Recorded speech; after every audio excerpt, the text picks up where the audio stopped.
and in a similar way we will tie the other sutures. So as already discussed and emphasized that you don't need this air knotting because there's no need of the growth factor, and you tie these anastomosis, tie these sutures at 12 o'clock. Again 6 to 8 knots under continuous jet of water. Be gentle, don't, there should not be too much traction at these ends, and your anastomosis is complete. So you can easily complete the anastomosis in maybe 10 minutes in average size caliber vessels. Look how beautifully it has got opposed. You have taken good. Hello everyone, welcome back. So in the vascular anastomosis course, this will be fourth video, and in this video we will showcase and demonstrate the continuous arterial anastomosis technique in a PTFE graft. And as I said earlier, we will also showcase or try to showcase all these steps in porcine specimen also, so stay tuned. So the points which we have already discussed in previous three parts, or the theoretical rationale how to do suturing, so we will not go through all the nitty-gritty details, and it is highly desired and requested that viewers please watch all those videos before joining us here if you have not watched already the three foundation videos before this video. Please read the detailed disclaimer in description of this video, and these videos are meant for education purpose and information only, and it's not a substitute for professional advice and professional training. For an exclusive and early access to our premium high definition content, viewers can download our app available for Android and iOS, or can join the channel membership. The link for everything is given in the description of this video. So I'll not waste much time in the things or point we have already discussed, the various anastomotic technique, the requirements of the fine instrument, the castrovaso, the rider, the briefly the theoretical rationale, the different type of technique, continuous versus interrupted, the advantage and disadvantage of one over the other.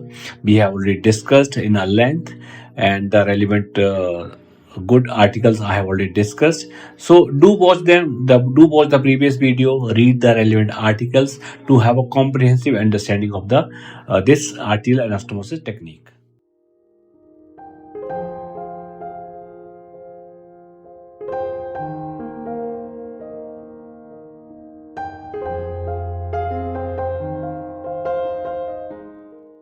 So now let's start with part 4 of this course. So as I said, in this video, we will showcase how to do the arterial anastomosis with continuous suture technique.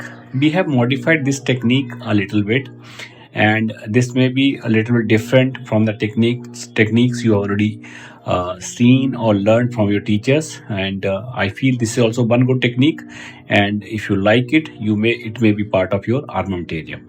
So we always start with the double arm suture. This is a 5-0 for the demonstration purpose, otherwise it will be 6-0 in real life, or 7-0, 8-0 depending on the caliber of vessel.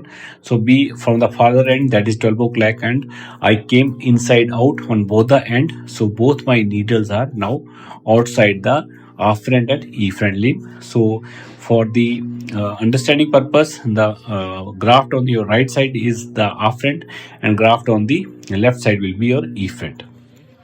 So once my sutures are outside, so the graft on my right hand, if I am sewing with the right hand, is the forward hand. So I bring that needle towards the efferent and I start. So now my needle is outside from the afferent. So again I'll come outside in the efferent. Simple technique, friends, nothing peculiar. It is just a matter of understanding, and as you will practice 2-3 times, you will understand it better.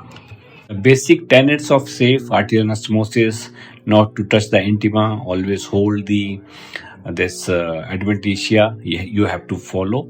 So one end we have kept with the help of some kind of a rubber shot, and for this technique, as I have discussed, you need comparatively a better assistance or expert assistance, otherwise these can get intermingled, and that is only one of the disadvantages, that If you have a problem in one bite or there is a knotting, then you have to take the whole suturing sequence, you have to repeat. So one end here, somebody has to keep the other end under little bit tension, and I keep going inside out from the afferent and outside in the efferent. Afferent I am going inside out, and efferent I am going outside in. So this inside out and outside in, this sequence you have to repeat and you have to understand, so that you can do a effective arterial anastomosis. If somebody keeps the loop under little bit tension, then there are lesser chance of entanglement, as I am doing it here alone. So otherwise you have to tell one of your assistant or junior resident to keep the other end under little bit tension, so that you can do it easily. So the benefit here is that you are taking all the sutures in a speedy manner.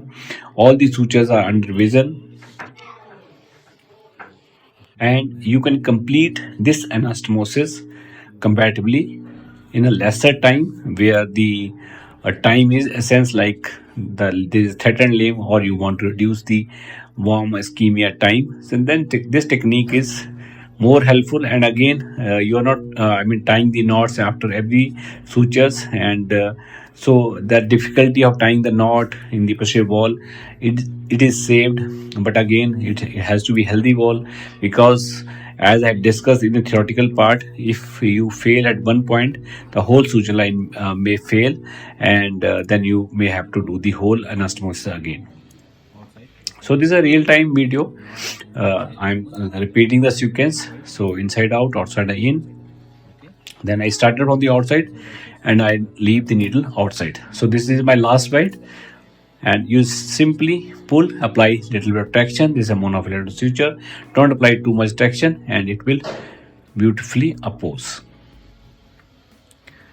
So we have modified this technique to avoid the bursting effect. So you can here see that we have taken more bites in compared with lesser time. There's a good basically apposition. So what are the benefits of this technique?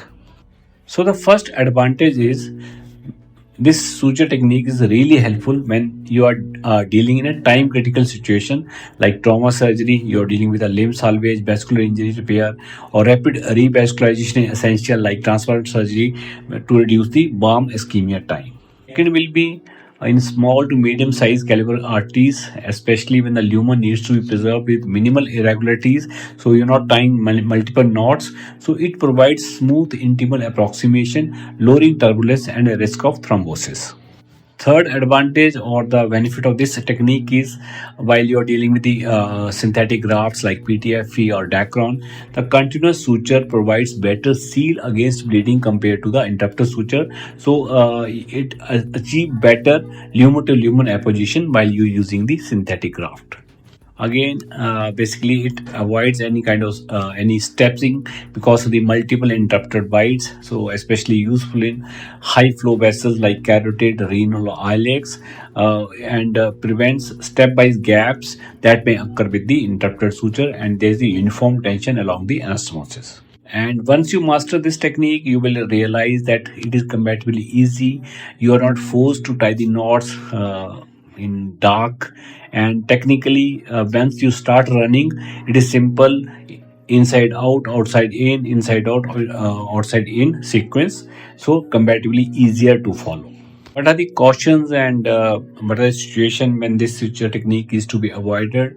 When you're dealing with the fragile or diseased arteries, atherosclerotic vessels, where it can break or give through, inflamed. So interrupted suture is safer as it allows, basically as I discussed, localized adjustment. You can take more bite in the next suture. You can always correct your mistakes in the next suture. And if you're not being careful while using the continuous suture technique, there can be bursting effect which can lead to the narrowing of the lumen, and there can be turbulence that can lead to the thrombosis. Points: that clearing the adventitia 3 to 4 mm, holding the vessel gently, and you have to practice more, keep practicing, sweat more in peace, and so that you have better outcome. And don't forget to check out the previous videos in this series, type part 1, part 2, part 3, and the whole series is available as a course on our app and also on our YouTube under the premium membership. So viewers are requested to check out those links to have an exclusive and early access to our premium high definition content. So with that, friends, we have reached the end of these videos. I'm sharing some of these basically thumbnails of the previous videos. Viewers are encouraged to check them all. I feel they can be a good addition to your knowledge. So thank you very much, friends. I hope we were able to add some new insight to your knowledge. Thank you very much. Happy learning.